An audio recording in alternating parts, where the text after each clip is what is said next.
उपलब्धता जो है वो एक धीरे धीरे बढ़ने वाली प्रक्रिया होगी। समझ गई। उपलब्धता तो एक पहलू है, लेकिन इसके साथ ही एक और बहुत बड़ा सवाल जुड़ा होता है, खासकर जब दुर्लभ बीमारियों की नई महंगी दवाओं की बात आती है, वो है कीमत।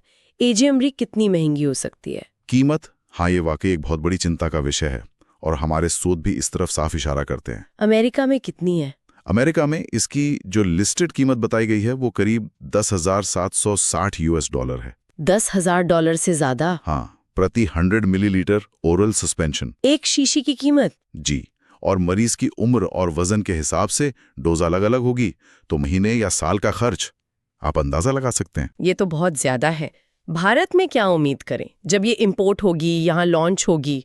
देखिए, भारत में अभी तक कोई ऑफिशियल कीमत तो घोषित नहीं हुई है, लेकिन कुछ अनऑफिशियल डिस्ट्रीब्यूटर वेबसाइट्स हैं जो शायद एनपीपी के तहत इसे लाने में मदद करते होंगे।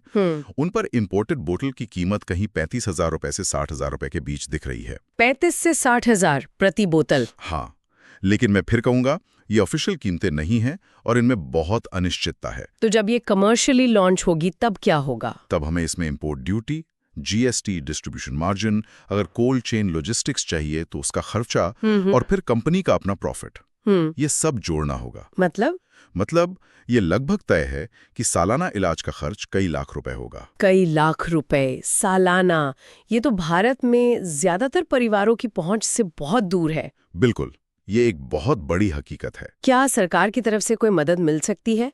कुछ पॉलिसी है दुर्लभ रोगों के लिए? हाँ, भारत सरकार की राष्ट्रीय दुर्लभ रोग नीति 2021 है, national policy for rare diseases. उसमें क्या है? उस नीति के तहत कुछ लिस्टेड दुर्लभ बीमारियां हैं जिनमें डीएमडी भी शामिल है।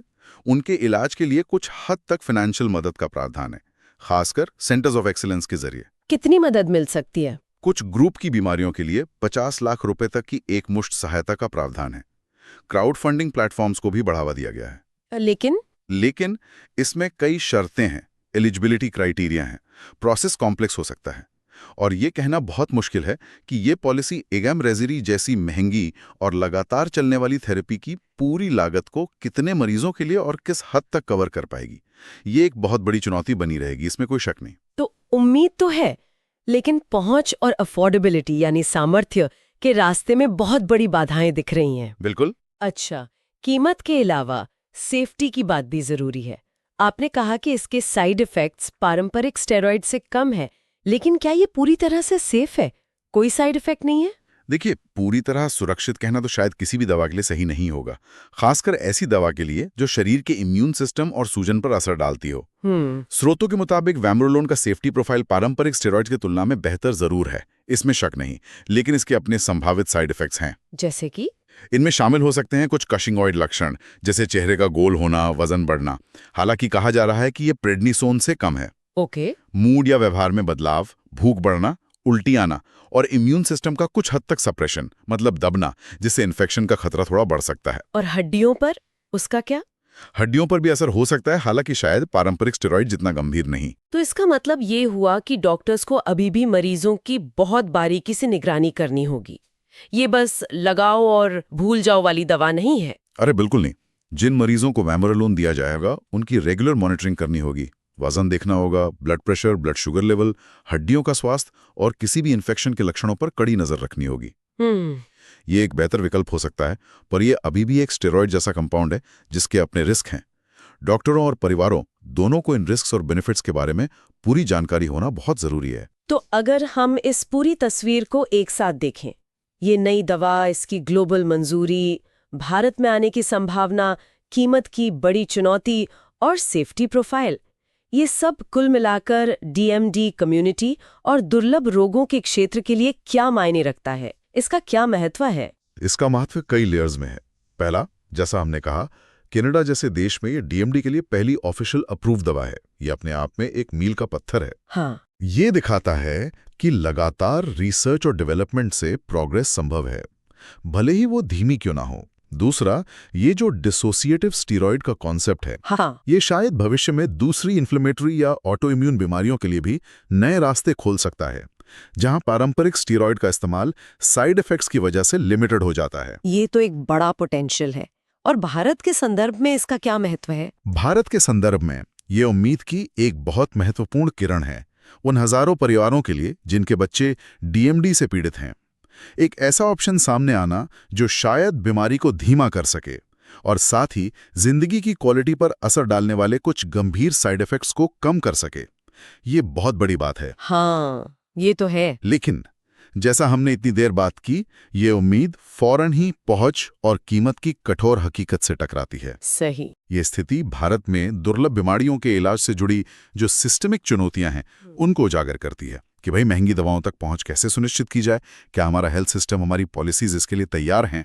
ये वाकई दुर्लभ बीमारियों में रिसर्च के महत्व को तो दिखाता ही है, पर साथ ही ग्लोबल कोलैबोरेशन यानी वैश्विक सहयोग। हाँ, जैसे दवा स्विट्जरलैंड में बनी, ट्रायल कई देशों में हुए, अब भारत आ रही है, और पेशेंट एडवोकेसी ग्रुप्स यानी मरीजों के हक के लिए लड़ने वाले समूहों की भूमिका को भी दिखाता है। बिल्कुल, शायद इन्हीं समूहों के दबाव और जागरूकता अभियानों की वजह से दुर्लभ रोगों पर अब इतना ध्यान जा रहा है। हाँ, ये समूह बहुत जरूरी काम करते हैं। निश्चित रूप से पेशेंट ग्रुप्स न सिर्फ जागरूकता फैलाते हैं और फंड जमा करते हैं, बल्कि वो पॉलिसी मेकर्स पर भी दबाव डालते हैं कि इन बीमारियों को गंभीरता से लिया जाए और इलाज तक पहुंच बनाने के लिए कदम उठाए जाएं।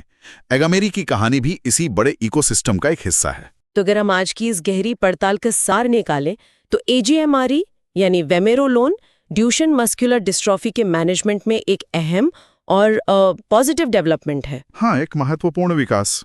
ये दशकों पुराने स्टेरॉयड उपचार के मुकाबले एक ऐसा विकल्प पेश करता है जो वैसा ही फायदा देने का वादा करता है, लेकिन संभावित रूप से कम गंभीर साइड इफेक्ट्स के बोझ के साथ। जी, ये साइंटिफिक इनोवेशन का एक अच्छा उदाहरण है। हालांकि भारत जैसे देश के लिए इसकी कहानी तब तक अधूरी है जब तक हम पहुंच और अफोर्डेबिलिटी की बात ना करें।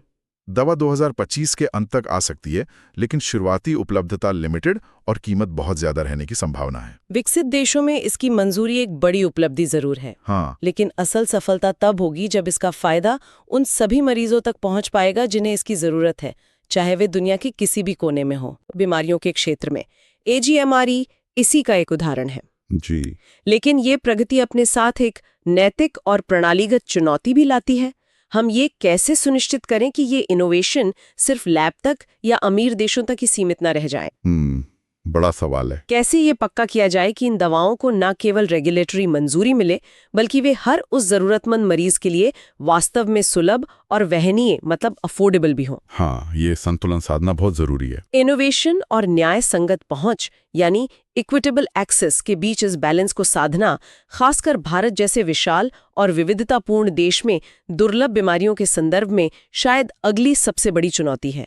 इस पर सोचना जरूरी है कि हम इस खाई को कैसे पाट सकते हैं। बिल्कुल, ये एक बहुत जरूरी सवाल है जिस पर लगातार काम